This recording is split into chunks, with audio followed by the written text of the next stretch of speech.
जय श्रीराम. ताईंनो आणि दादांनो, श्री ब्रह्मचैतन्य गोंदवलेकर महाराज प्रवचन 6 सप्टेंबर.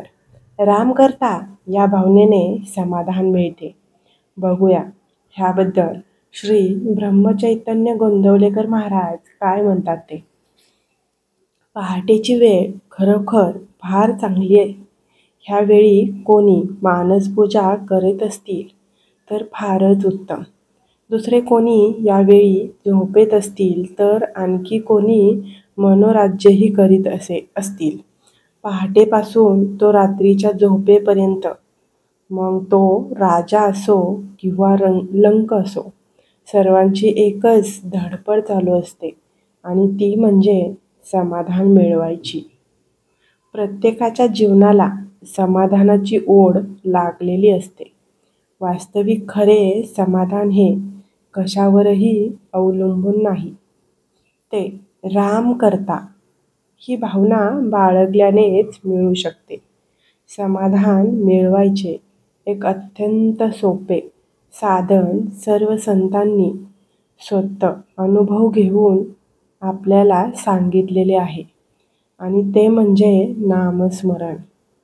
खरी तहान लागली म्हणजे सहजपणे कोणत्याही नदीचे पाणी प्यायले तरी तहान भागते.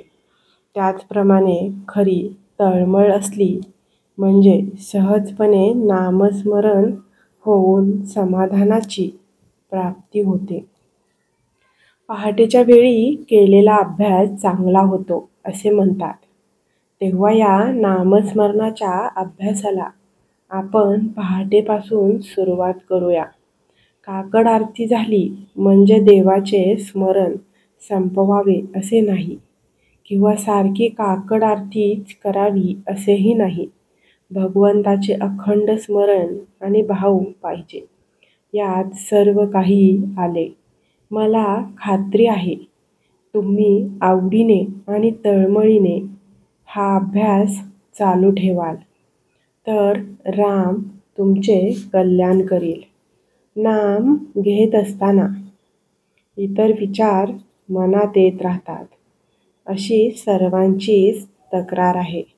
परंतु असे पहा, एखादा मनुष्य रस्त्याने चालला असला की त्याला रस्त्यात कोण भेटावे हे काही त्याच्या हातात नसते. शिवाय त्याला कोणी विचारले की तुला रस्त्यात कोण कोण भेटले तर तो म्हणतो माझे लक्षच नव्हते. त्याचप्रमाणे आपण नाम घेत असताना या विचारांकडे दुर्लक्ष करावे.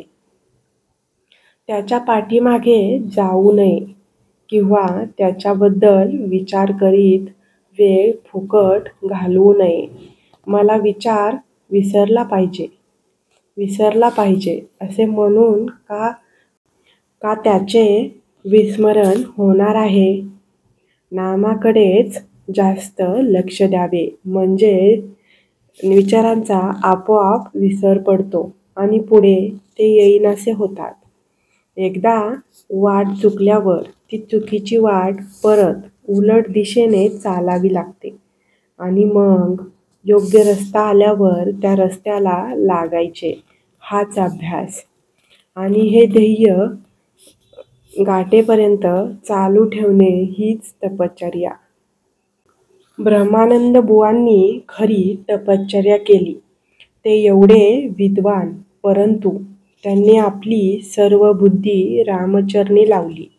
जगातल्या इतर गोष्टींपेक्षा हे केल्याने आपले खचितच कल्याण होईल असे वाटले म्हणून त्यांनी हा मार्ग पत्करला आणि त्याला सर्वस्वी वाहून घेतले.